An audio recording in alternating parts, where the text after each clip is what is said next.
ప్రభునామానికి మహిమ కలుగును గాక.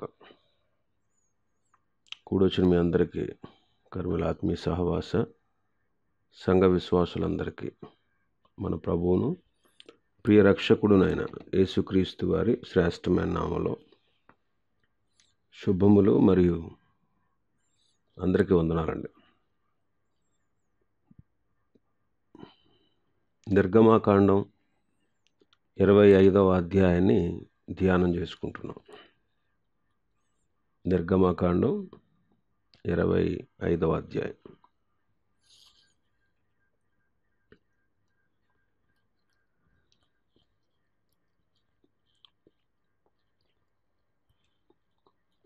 నిర్గమాకాండంలో ఉన్నటువంటి ప్రత్యక్ష గుడారంలో ఉన్నటువంటి వస్తువులను గురించి విపులంగా తెలుసుకుంటున్నాం. మందసాన్ని గురించి మనం ధ్యానం చేసుకుంటున్నాం. 18వ వచనం నుంచి 22వ వచనం వరకు మనం చూస్తే, మందసం పైన కరుణాపీఠం మనకు కనిపిస్తూ ఉంటుంది. మందసం పైన కరుణాపీఠం మీద 2 కెరూబులు మనం చూస్తున్నాం. కరుణాపీఠం మీద 2 కెరూబులు చూడండి. 18వ వచనం. మరియు 2 బంగారు కెరూబులను చేయవలెను. కరుణాపీఠం యొక్క 2 కొనలను నగిషీ పనిగా చేయవలెను. ఈ కొన ఒక కెరూబును, ఆ కొనను ఒక కెరూబును చేయవలెను. కరుణాపీఠమున దాని 2 కొనల మీద కెరూబులను దానితో ఏకాండముగా చేయవలెను. ఆ కెరూబులు పైకి విప్పిన రెక్కలు గలవై కరుణాపీఠమును తమ రెక్కలతో కప్పుచుండగా వాటి ముఖములు ఒండొంటికి ఎదురుగా నుండవలెను. ఆ కెరూబుల ముఖములు కరుణాపీఠము తట్టు నుండవలెను. నీవు ఆ కరుణాపీఠమును ఎత్తి ఆ మందసం మీద ఉంచవలెను.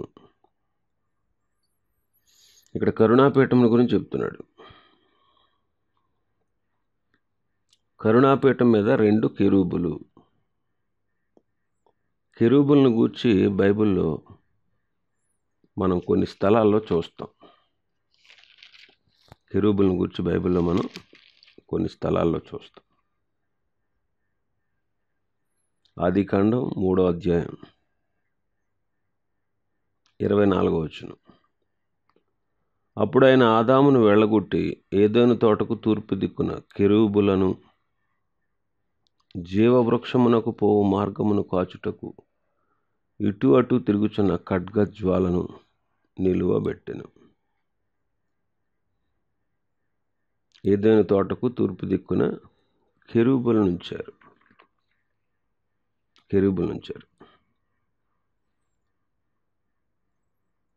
యెహెజ్కేలు గ్రంథం 1వ అధ్యాయం. యెహెజ్కేలు గ్రంథం 1వ అధ్యాయం 10వ వచనం. ఆ 4 ఎదుటి రూపములు మానవ ముఖము వంటివి. కుడి పార్శ్వపు రూపములు సింహముఖము వంటివి. ఎడమ పార్శ్వపు ముఖములు ఎద్దు ముఖము వంటివి. 4 పక్షిరాజు ముఖము వంటి ముఖములు కలవు. కెరూబుల యొక్క రూపాన్ని చెప్తున్నారు. 4 జీవుల రూపం. వాటి రూపం మానవ స్వరూపం వంటిది. ఒక్కొక్క దానికి 4 ముఖాలు, 4 రెక్కలు. వాటి అరికాళ్ళు పెయ్యి కాళ్ళ వలె ఉన్నాయి. అవి తళతళలాడు ఎత్తడి వలె ఉన్నాయి. ఆ 4 ప్రక్కల రెక్కల క్రింద మానవ హస్తముల వంటి హస్తాలున్నాయి. 4 ముఖాలు, రెక్కలు ఉన్నాయి. కాబట్టి ఇక్కడ యెహెజ్కేలు దర్శనంలో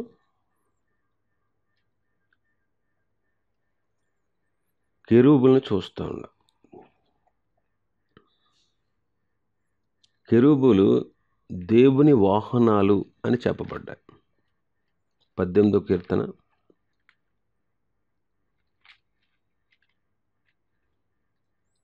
10వ వచనం. కెరూబుల మీద ఎక్కి ఆయన ఎగిరి వచ్చెను.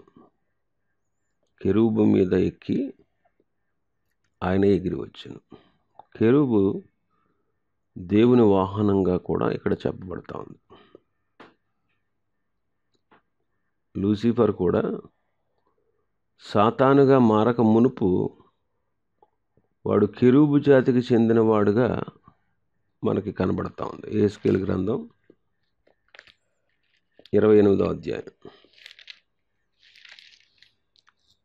యెహెజ్కేలు గ్రంథం 28వ అధ్యాయం 14వ వచనం నుంచి. అభిషేకం నొందిన కెరూబువై ఒక ఆశ్రయముగా ఉంటివి, అందుకే నేను నిన్ను నియమించితిని. దేవునికి ప్రతిష్ఠింపబడిన పర్వతం మీద నీవు ఉంటివి, కాలుచున్న రాళ్ల మధ్య నీవు సంచరించుచుంటివి. నీవు నియమింపబడిన దినము మొదలుకొని పాపము నీ యందు కనబడు వరకు ప్రవర్తన విషయంలో నీవు యథార్థవంతుడుగా ఉంటివి. అయితే నీకు కలిగిన విస్తారమైన వర్తకము చేత లోపల నీవు అన్యాయం పెంచుకొని పాపము చేయుచూ వచ్చితివి. కావున దేవుని పర్వతం మీద నీవు ఉండకుండా నేను నిన్ను అపవిత్రపరిచితిని. ఆశ్రయముగా ఉన్న కెరూబు, కాలుచున్న రాళ్ల మధ్య నీవికను సంచరింపవు, నిన్ను నాశనము చేస్తుంది. నీ సౌందర్యం చూచుకొని నీవు గర్వించిన వాడవే, నీ తేజస్సును చూచుకొని నీ జ్ఞానమును చెరుపుకుంటువి. కావున నేను నిన్ను నేలను పడవేసేదను. ఇక్కడ లూసిఫర్ గురించి చెప్తున్నాడు. వాడు అభిషేకము నొందిన కెరూబట. అభిషేకము నొందిన కెరూబు. అభిషేకము నొందిన కెరూబు గర్వం చేత పాడైపోయి అపవాదిగా మార్చబడ్డాడు. కాబట్టి ఈ అపవాది కూడా ఒకప్పుడు కెరూబు జాతికి చెందినవాడే. కెరూబులు అంటే ఉన్నతమైన వారిని ఈ విషయాల ద్వారా మనందరికీ అర్థమవుతుంది. ఇక్కడ కరుణాపీఠం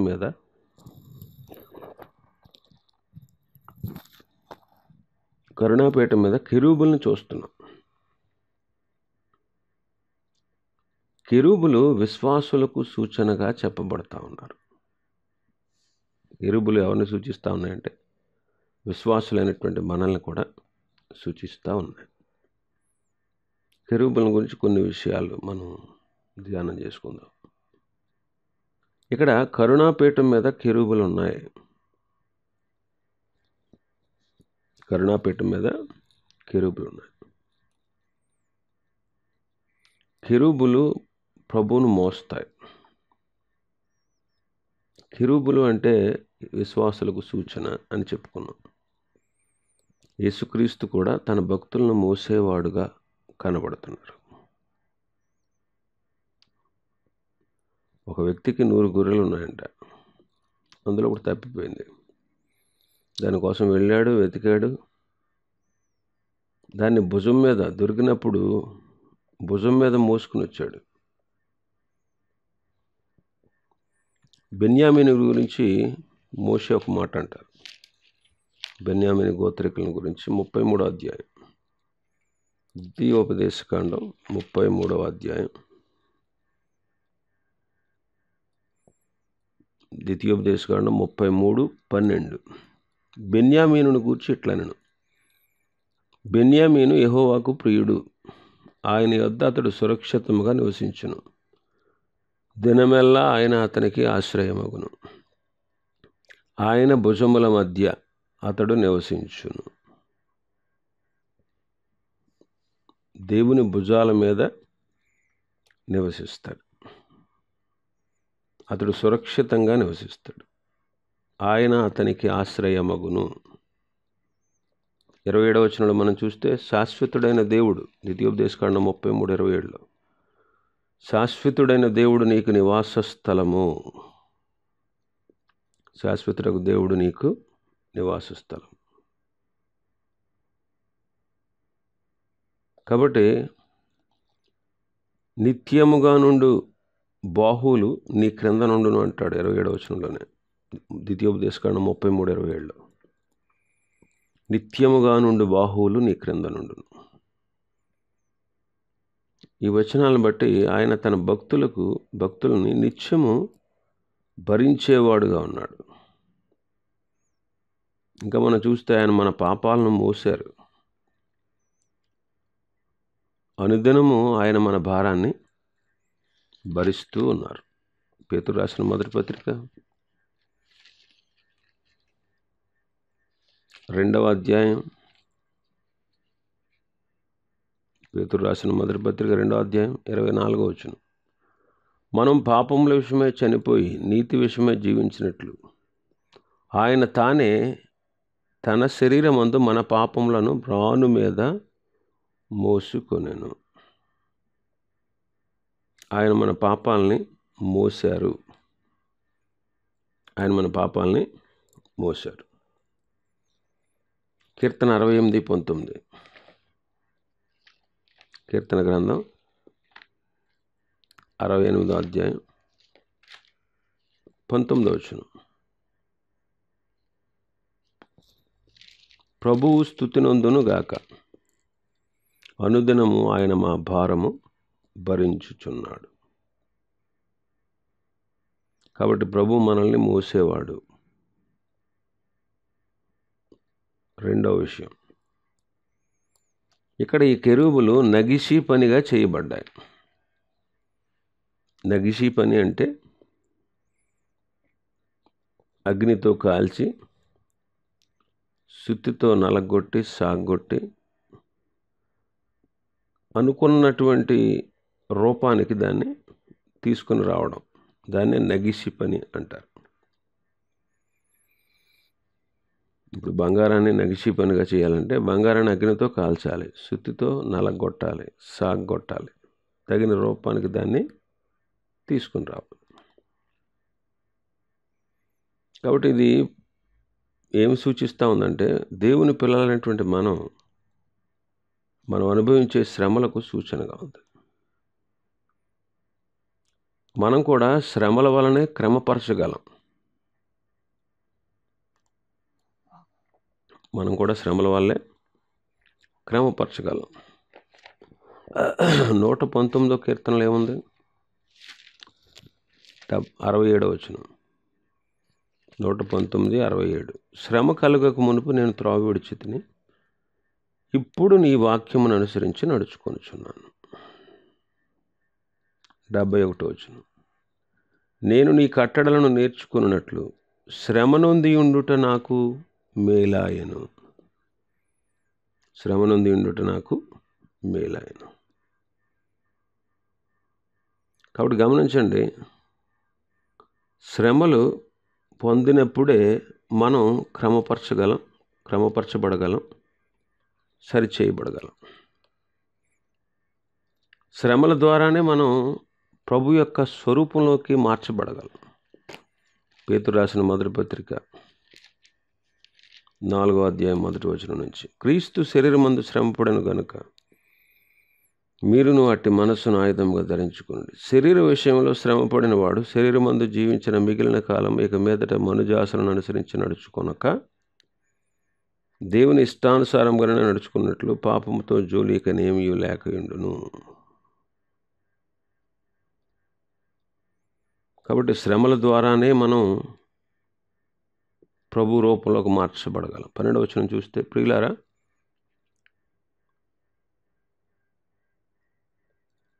మిమ్మల్ని శోధించుటకు మీకు కలుగుచున్న అగ్ని వంటి మహాశ్రమలను గూర్చి మీకేదో ఒక వింత సంభవించున్నట్లు ఆశ్చర్యపడకూడదు. క్రీస్తు మహిమ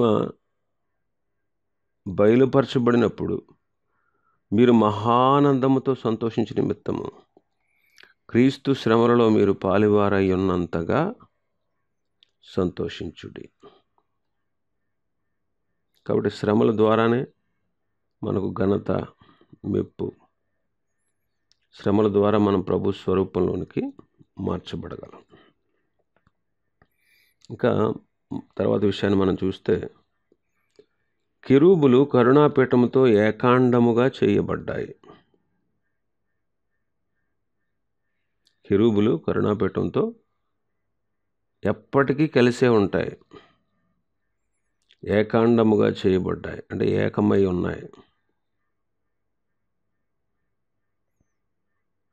ఈనాడు దేవుని పిల్లలైనటువంటి మనం ప్రభువును పోలి నడుచుకోవాలి. ప్రభు బిడ్డలుగా ప్రభుతో కలిసిపోవాలి. ప్రభువును పోలి నడుచుకునేవారుగా ఉండాలి. అందుకే పేతురు గారు ఏమంటారంటే తన మొదటి పత్రికలో 2వ అధ్యాయంలో 22వ వచనంలో, ఆయన నోట ఏ కపటం లేదు, ఆయన పాపం చేయలేదు, ఆయన దూషించబడి బదులు దూషించలేదు, ఆయన శ్రమ పెట్టి వారిని బెదిరించలేదు, న్యాయంగా తీర్పు తీర్చి దేవునికి తాను అప్పగించుకున్నాడు. కాబట్టి ఆయన మన కోసం బాధపడింది ఎందుకంటే మనం కూడా ఆయన అడుగుజాడల్లో నడుచుకుంటామని ప్రభు మనకు మాదిరి ఉంచి వెళ్ళారు. కాబట్టి మనం దేవుని పిల్లలైనటువంటి మనం ప్రభువును పోలి నడుచుకునే వారుగా ఉండాలి. తెస్సలోనికే సంఘస్థులు ప్రభువును పోలి నడిచారు. మొదటి పత్రిక 1వ అధ్యాయం 6వ వచనం, పరిశుద్ధాత్మ వలన కలుగు ఆనందముతో గొప్ప ఉపద్రవమందు మీరు వాక్యమును అంగీకరించి మమ్మును ప్రభువును పోలి నడుచుకుని వారైతే. తెస్సలోనికే సంఘస్థులు ప్రభువును పోలి నడుచుకున్నారు. మనం కూడా ప్రభువును పోలి నడుచుకునవలసిన వారంగా ఉన్నాం. ఇంకా మనం తర్వాత విషయాన్ని చూస్తే, కెరూబులు తమ రెక్కలతో కరుణాపీఠాన్ని కప్పాయి. 20వ వచనం చూడండి మన భాగంలో, ఆ కెరూబులు పైకి విప్పిన రెక్కలు గలవై కరుణాపీఠమును తమ రెక్కలతో కప్పుచుండగా.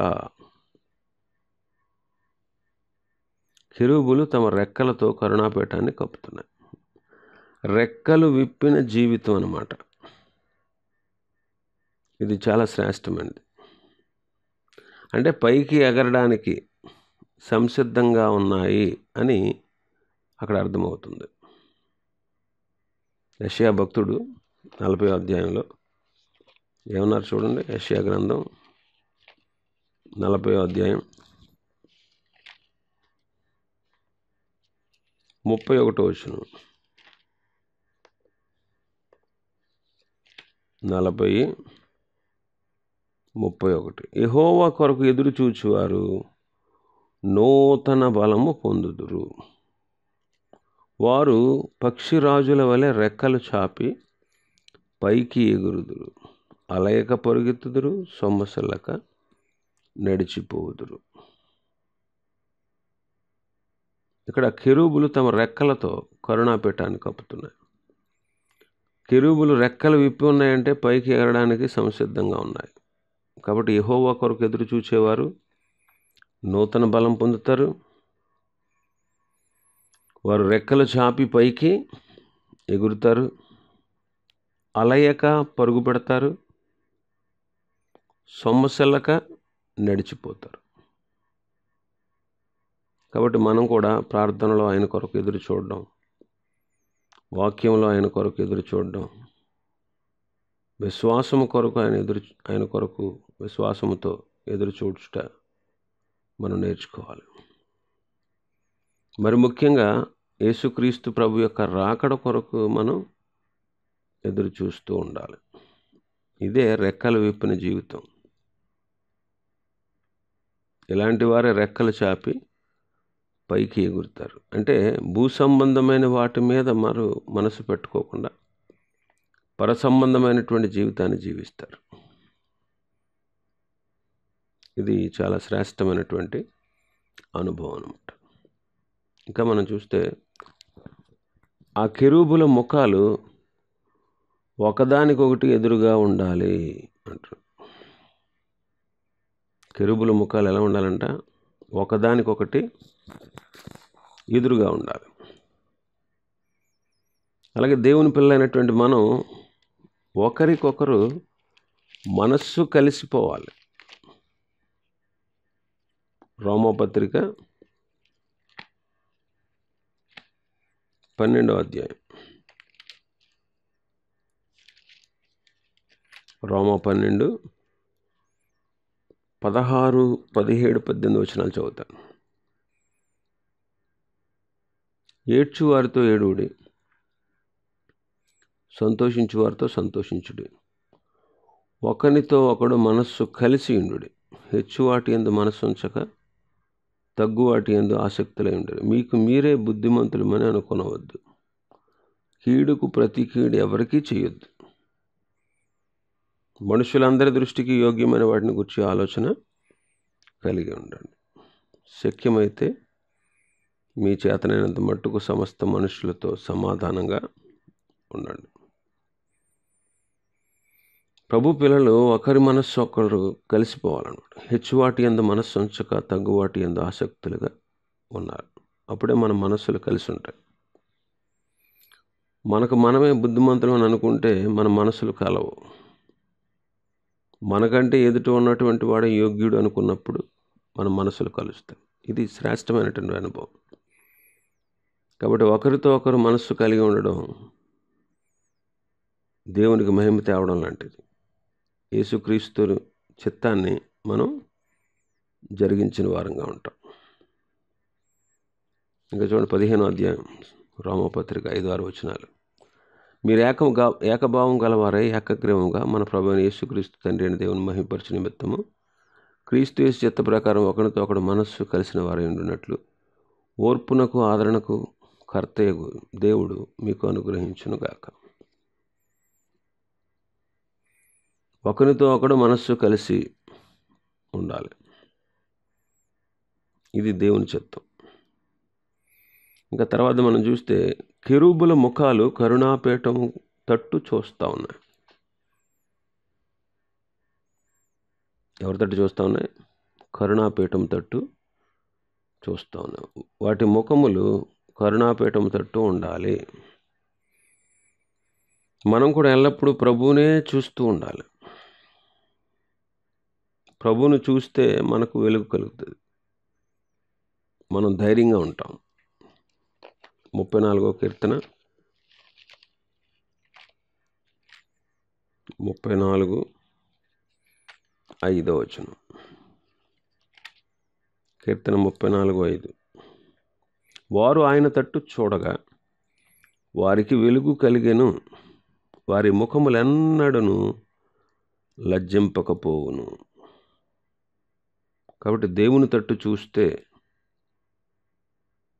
మనకు వెలుగు కలుగుతుంది.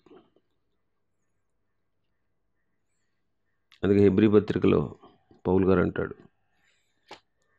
12వ అధ్యాయం హెబ్రీ పత్రిక 12వ అధ్యాయం 2వ వచనం, మొదటి 2 వచనాలు కలిసే ఉంటాయి. ఎంత గొప్ప సాక్షి సమూహం వేగం వలె మనల్ని ఆవరించినందున మనము కూడా ప్రతి భారమును సులువుగా చిక్కులు పెట్టి పాపమును విడిచిపెట్టి విశ్వాసమునకు కర్తయు దానిని కొనసాగించువాడైన యేసు వైపు చూచుచు మన ఎదుట ఉంచబడిన పందెములో ఓపికతో పరుగెడదాం. విశ్వాసమునకు కర్తయు దానిని కొనసాగించువాడైన యేసు వైపు చూస్తూ ఓపికతో మనం ముందుకు కొనసాగాలి.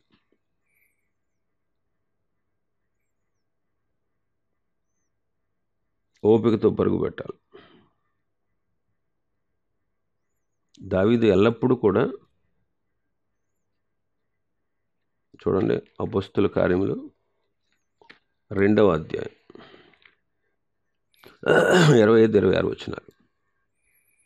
ఆయనను గూర్చి దావీదు ఎట్లను, నేను ఎల్లప్పుడూ నా ఎదుట ప్రభువును చూచుచుంటిని, ఆయన నా కుడిపార్శ్వమునున్నాడు గనుక నేను కదల్చబడను.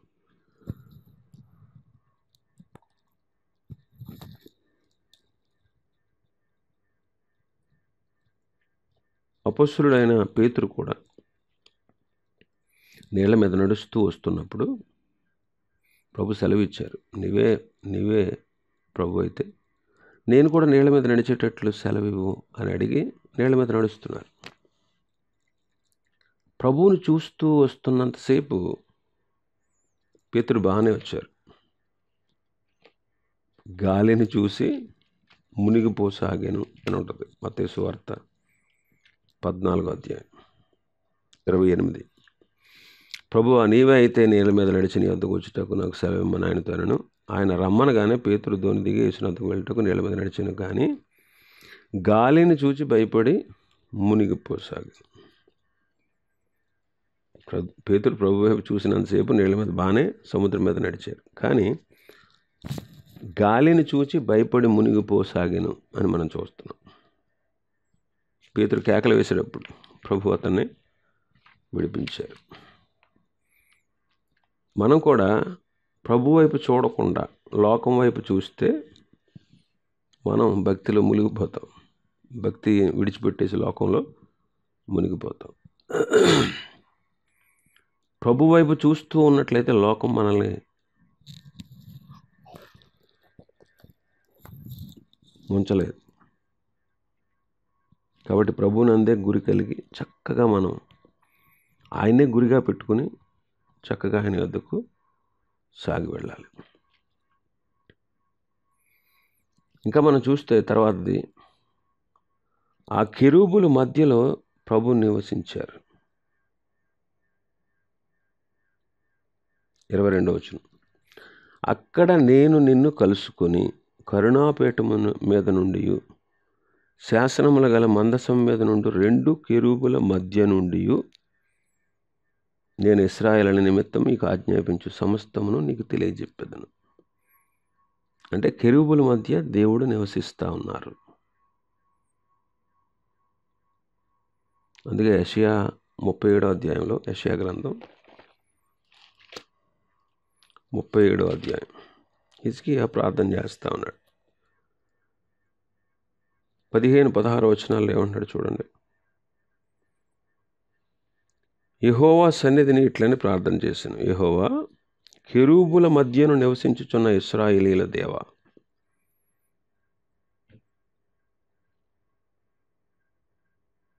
ఇక్కడ హిజ్కియా ప్రార్థన చేస్తున్నాడు. తన మీద యుద్ధానికి వచ్చినటువంటి శత్రువుల నిమిత్తం దేవుని మందిరానికి వెళ్ళి ప్రార్థన చేస్తున్నాడు. కెరూబుల మధ్య నివసిస్తున్నటువంటి ఇశ్రాయేలీల దేవా అంటున్నాడు.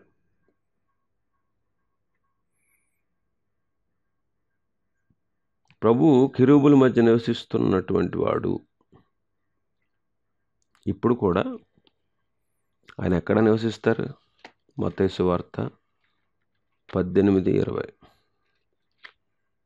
మత్తయి సువార్త 18:20 ఏమనుందో చూడండి అక్కడ. ఎలయనగా 2-3 నా నామమున ఎక్కడ కూడి ఉందురో అక్కడ నేను వారి మధ్యన ఉందునని చెప్పాను. ఎక్కడ 2-3 నా నామాన్ని బట్టి కూడి ఉంటారో ఆ స్థలంలో నేను ఉంటాను, అక్కడ వారి మధ్యన ఉంటాను అని ప్రభు చెప్పారు. కాబట్టి మన జీవితాలు కేంద్ర బిందువు, కేంద్ర స్థానం ఆయన అయి ఉండాలి.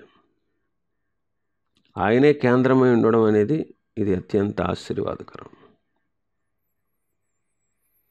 కాబట్టి కెరూబులు మధ్యలో దేవుడు నివసించినట్లు విశ్వాసులైనటువంటి మనం 2-3 ఎక్కడ ఆయన నామం పేరట కూడి ఉంటామో మన మధ్యలో ఆయన ఉంటారు.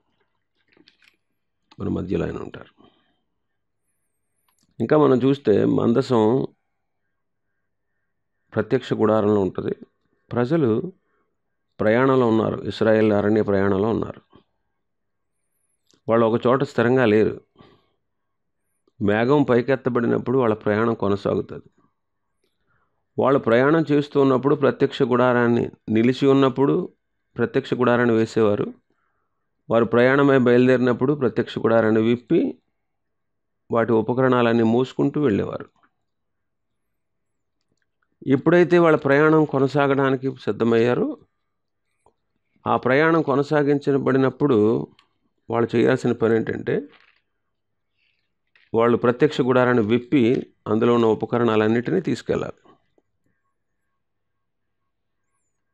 ఇక్కడ సంఖ్యాకాండం 4వ అధ్యాయంలో మనం చూస్తే 5-6 వచనాలు.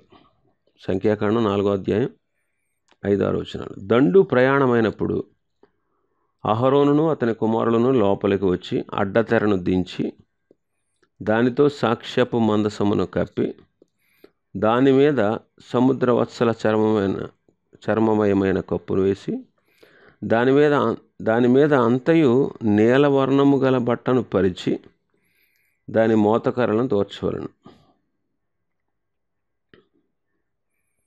ఇక్కడ 3 రకాల తెరలతో కప్పబడాలి వాళ్ళు మందసాన్ని వేరే చోటకు మోసుకెళ్ళేటప్పుడు.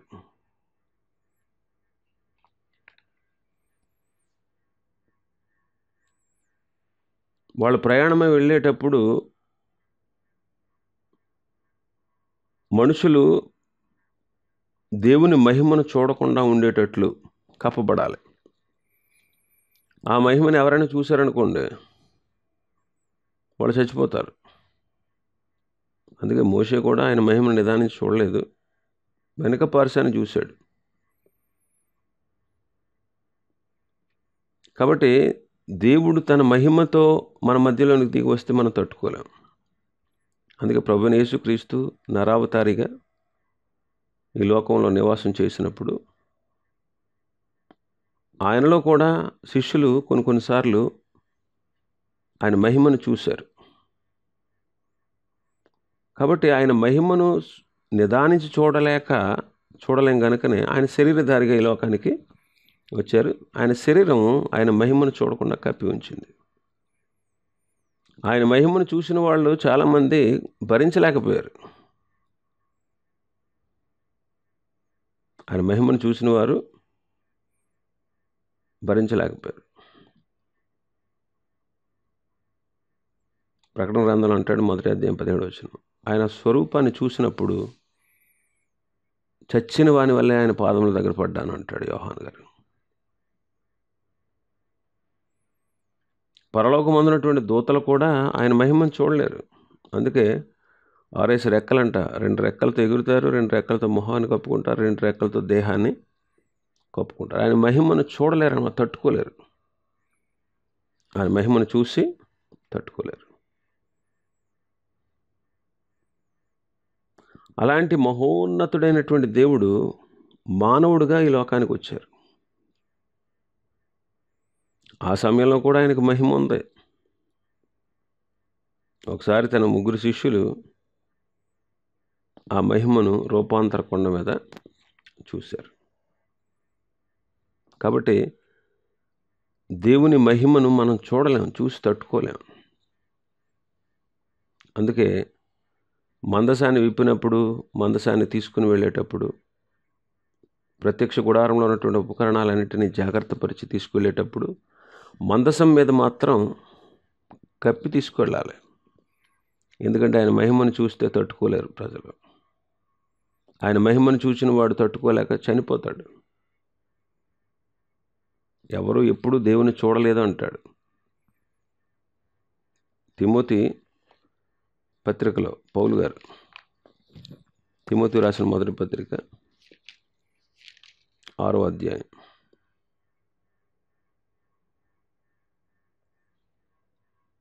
16వ వచనం, సమీపింపరాని తేజస్సులో ఆయన మాత్రమే వసించుచు అమరత్వము గలవాడై ఉన్నాడు. మనుషులలో ఎవడును ఆయనను చూడలేదు, ఎవడును చూడనేరడు.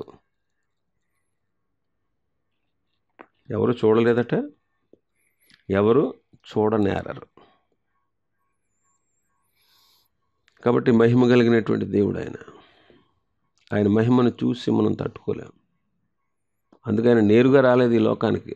నేరుగా వస్తే ఆయన మహిమను ఎవ్వరూ తట్టుకోలేరు. అందుకే ఆయన మహిమనంతటినీ విడిచిపెట్టి శరీరధారిగా, కృపాసత్య సంపూర్ణుడుగా మన మధ్యలోనికి ఆయన వచ్చారు. తండ్రి రొమ్మునున్న అద్వితీయ కుమారుడే యేసుక్రీస్తే మనకు తండ్రిని బయలుపరిచారు. కనుక ఆయన మహిమను చూసి ఎవరు తట్టుకోలేరు. అందుకే అది కప్పబడాలి. మందసం ఏం చేయబడాలి? కప్పబడాలి.